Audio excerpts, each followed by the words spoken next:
அனைவருக்கும் வணக்கம். தனுசு ராசிக்காரர்களுக்கு 5 மற்றும் 12ஆம் இடத்தின் அதிபதியாக இருக்கிறாருங்க செவ்வாய். பஞ்சமாதிபதியும் விரையாதிபதியுமாக இருக்கக்கூடிய செவ்வாய் ராசிக்கு மிகவும் சகாயமானவராக பார்க்கப்படுகிறார். ராசியின் அதிபதியான குருவிற்கும் நட்பு கிரகமாக இருக்கக்கூடிய செவ்வாய் மிகவும் வலுவாக 5ஆம் இடமாகிய பூர்வ புண்ணியஸ்தானத்தில் ஆட்சி பலம் பெறுவது வரவேற்கத்தக்க ஒரு அமைப்பாக பார்க்கப்படுகிறது. எனவே இனி யோகத்தின் உச்சிகள் என்று சொல்லக்கூடிய வகையில் பல அற்புதமான நன்மைகளை தனுசு ராசிக்காரர்கள் நிறைந்து பெறுவதற்கான யோகம் வலுவாக கிடைக்கிறது. அது மட்டுமல்லாது செவ்வாயின் சிறப்பு பார்வை மிகவும் வலுவாக 8, 11, 12 ஆகிய இடங்களில் மிகவும் வலுவாக கிடைக்கிறது. எனவே இந்த வேளையில் அஷ்டம பாதிப்புகள் விலகும், விரய செலவுகள் கட்டுக்குள் வரும், லாபம் நிறைந்து கிடைக்கக்கூடிய யோகம் தனுசு ராசிக்காரர்களுக்கு நிச்சயமாக உண்டு என்பதை தெளிவாகவும் துல்லியமாகவும் உறுதிப்படுத்துகிறார். பூமிக்காரகன் மங்களக்காரகன் என்று சொல்லக்கூடிய செவ்வாய் தனுசு ராசிக்காரர்களுக்கு பொதுவாக செவ்வாயை பொறுத்த வரைக்கும் நவ கிரகங்களிலே பூமிக்காரகன், மங்களக்காரகன், சகோதரக்காரகன்,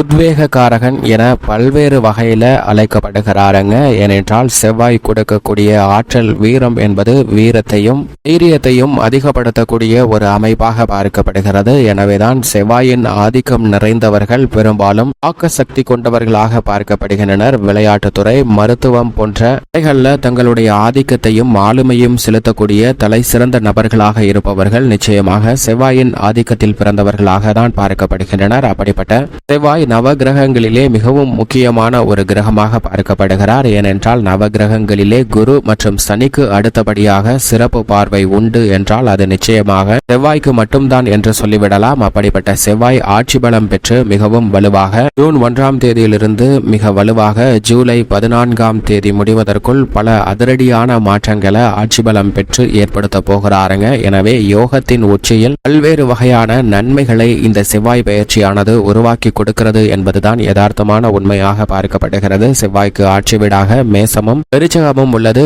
இதில் தற்போது தனது ஆட்சி வீடான மேசராசியில் வலுவாக அமர்கிறார். குருவின் ஆட்சி வீடான மீன ராசியிலிருந்து மேசராசிக்கு மாறி சுமார் 45 நாட்கள் மிக வலுவாக ஆட்சி பலம் பெற்று சஞ்சரிக்க போகிறாருங்க. அப்படி ஆட்சி பலம் பெறக்கூடிய செவ்வாயின் அமைப்பு பல்வேறு வகையில ஆதிக்கத்தையும் அதிகாரத்தையும் நிறைந்து கொடுக்கக்கூடிய யோகத்தை உருவாக்கி கொடுக்கிறது. பூமிக்காரகனின் அருளால் இந்த தருணத்துல சொந்த நிலம், வீடு, வீட்டு மனை, வாகனம் வாங்குவதற்கான அதிர்ஷ்ட யோக வாய்ப்புகள் கிடைக்கிறது. அதிலும் தங்களுடைய சொந்த பெயரில் வாங்குவதற்கான யோகம் மிகவும் வலுவாக உண்டு என்பதை தெளிவாக உறுதிப்படுத்துகிறாருங்க. குரு எப்படி 5, 7, 9 ஆகிய இடங்களை பார்க்கிறாரோ அதே போன்று சனி 3, 7, 10 ஆகிய இடங்களை பார்க்கிறார். அதே போன்று செவ்வாயின் சிறப்பு பார்வையானது 4, 7, 8 ஆகிய இடங்களில் பதிகிறது. அதாவது செவ்வாயின் பார்வை இந்த வேளையில் ஆட்சி பலம் பெற்று கடகராசி, துலாம் ராசி, விருச்சிக ராசி ஆகிய இடங்களை வலுவாக பார்க்கிறாருங்க. இது நிச்சயமாக வரவேற்கத்தக்க ஒரு அமைப்பாக பார்க்கப்படுகிறது. குரு தனது சுப பார்வையால் கன்னி, விருச்சிகம், மகரம் ஆகிய ராசிகளை பார்க்கிறார். சனி தனது பார்வையால் மேசம், சிம்மம் மற்றும் விருச்சிகம் ஆகிய இடங்களை பார்க்கிறாருங்க. விருச்சிக ராசி இது 3 கிரகங்களினுடைய பார்வையும் பதிகிறது. செவ்வாய், சனி, குரு என 3 கிரகங்களின் பார்வையும் பதியக்கூடிய ஒரு அமைப்பு சிறப்பான ஒரு அமைப்பாக நிச்சயமாக பார்க்கப்படுகிறது.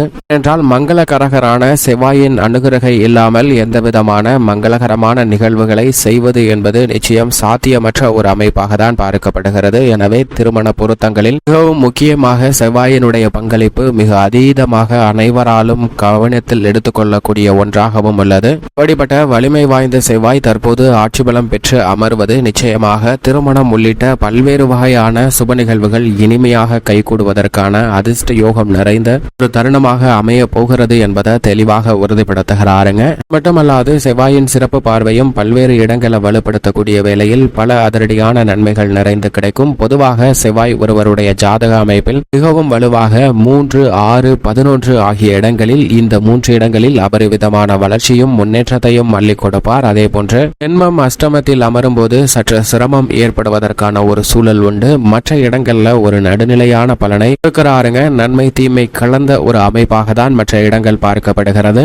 ஆனால் அதே வேளையில் விரய செலவுகளை சுப விரயங்களாகவும் மகிழ்ச்சி நிறைந்தவையாகவும் சுப விரயங்களாகவும் மாற்றி கொடுக்கக்கூடிய அதிர்ஷ்டம் பெற்றவராக இருப்பவர் நிச்சயமாக செவ்வாய் மட்டும்தான். செவ்வாயினுடைய பார்வையில் சூரியன், சந்திரன் மற்றும் குரு ஆகிய 3 கிரக நிலைகள் நட்பு கிரகங்களாக பார்க்கப்படுகின்றன. சுக்கிரனையும் சனியையும் சம கிரகமாக பார்க்கிறாருங்க. ஆனால் சனி தனது பார்வையில் செவ்வாயை கிரகமாக பார்க்கிறார். எனவேதான் சனி செவ்வாயின் பார்வை என்பது இவ்வளவு அவ்வளவு சிறப்பான நன்மை தரக்கூடிய ஒரு அமைப்பாக பார்க்க முடியாது. இந்த வேளையில் சனியின் பார்வை செவ்வாயின் மீது அதீதமாக விழுகிறது. சனியின் 3ஆம் பார்வை மேசராசியில் வீற்றிருக்கக்கூடிய செவ்வாயின் மீது பதிகிறதுங்க. இருப்பினும் செவ்வாய் ஆட்சி பலம் பெற்றிருப்பதால் சனி பார்வையால் பெரிய அளவிற்கு பாதிப்பு எதுவும் இல்லை என்பதை தெளிவாகவும் துல்லியமாகவும் உறுதிப்படுத்துகிறார். சனியின் பார்வையில் புதன், ராகு, கேது போன்ற கிரகநிலைகள் பகை கிரகமாக பார்க்கப்படுகின்றன செவ்வாயின் பார்வையில். ஆனால் புதன் தனது பார்வையில் செவ்வாயை சமகிரகமாக பார்க்கிறாருங்க. இப்படி கிரகங்களுடைய முரண்பட்ட பார்வை இருந்தாலும் கூட பொதுவாக ஆட்சி பலம் பெறும்போது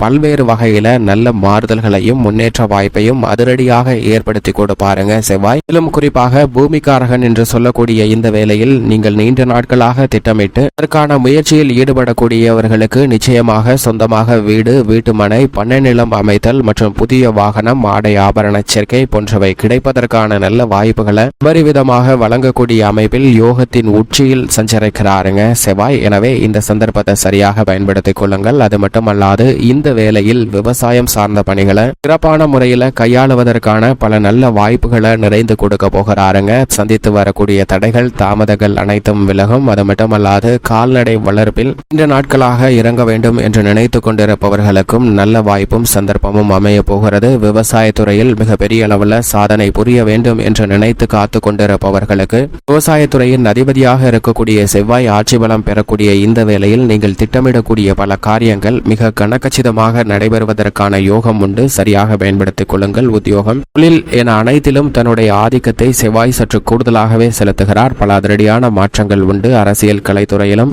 முக்கியமான நகர்வுகளை மிக சாதுரியமாக எடுத்து வைக்கக்கூடிய ஒரு கிரகமாக பார்க்கப்படுகிறார். எனவே பல அதிரடியான மாற்றங்களை சந்திப்பதற்கான சூழல் வலுவாக செவ்வாயின் பெயர்ச்சியின் காரணமாக, செவ்வாய் ஆட்சி பலம் பெறுவதன் காரணமாக அபரிவிதமாக அமைவதற்கான யோகம் இந்த தருணத்தில் வலுவாக கிடைக்க போகிறது. பொதுவாகவே செவ்வாய் வீரத்துடன் செயல்படக்கூடிய ஒரு கிரகமாக பார்க்கப்படுகிறார். அவர் ஆட்சி பலம் பெற்றிருக்கக்கூடிய இந்த வேளையில் எந்த பணியை கையில் எடுத்தாலும் அதை துரிதமாகவும் துல்லியமாகவும் செய்து முடிக்கக்கூடிய அளவிற்கு வேகத்தை அதிகப்படுத்தி கொடுக்கிறாருங்க. எனவே மந்தமான சூழ்நிலை, தடையை சந்தித்த சூழ்நிலை போன்ற அனைத்துமே விலகி மிக அற்புதமாக நீங்கள் எதிர்பார்க்கக்கூடிய பல பணிகளை சிறப்பாக செய்வதற்கான அதிர்ஷ்ட யோகம் இந்த தருணத்தில் வலுவாக உண்டு என்பதை மங்களக்காரகன், பூமிக்காரகன் என்று சொல்லக்கூடிய செவ்வாய் உறுதிப்படுத்துகிறார். செவ்வாயினுடைய சஞ்சார அமைப்பு இப்படி இருக்க, தனுசு ராசிக்காரர்களுக்கு ராசியின் அதிபதியான குருவிற்கு நட்பு கிரகமாக இருக்கக்கூடிய செவ்வாய் பஞ்சமஸ்தானமாகிய 5இல் ஆட்சி பலம் பெற்றிருப்பதால் பூர்வீக சொத்துக்கள் ரீதியான பிரச்சனைகள் தீரும். குடும்பத்தில் மூத்த உறுப்பினர்களுக்கிடையே ஏற்பட்ட மன வருத்தம் இந்த தருணத்தில் விலகும். நெருங்கிய நண்பர்களிடம் இருந்த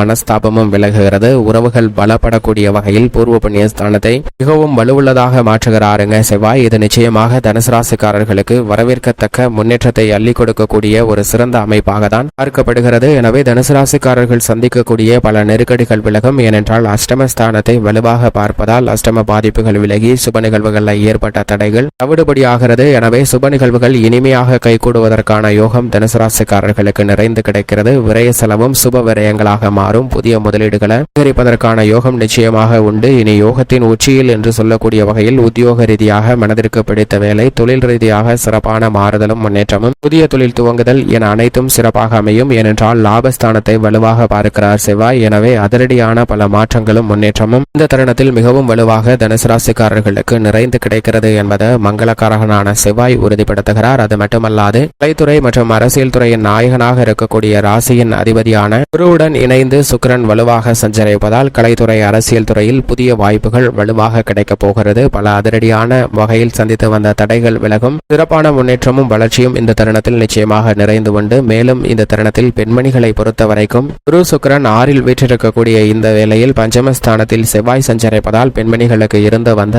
பல நெருக்கடிகள் விலகி முன்னேற்றம் தங்களுடைய வாழ்வில் தைரியத்துடன் எதிர்கொள்ளக்கூடிய யோகத்தை ஏற்படுத்தி கொடுக்கிறார் செவ்வாய். மேலும் சாதகமாக மாற்றிக்கொள்ள நிச்சயமாக தனுசு ராசிக்காரர்கள் வாரத்தில் செவ்வாய்க்கிழமை விரதமிருந்து அருகாமையில் உள்ள முருகப்பெருமாள் ஆலயம் சென்று தீபம் ஏற்றி வழிபாடு செய்யுங்கள். தங்களுடைய வாழ்வில் ஏற்பட்டு வந்த தடைகள், சிரமங்கள் விலகி மகிழ்ச்சியும் முன்னேற்றமும் சுவிச்சமும் நிச்சயமாக நிறைந்து கிடைக்கும்.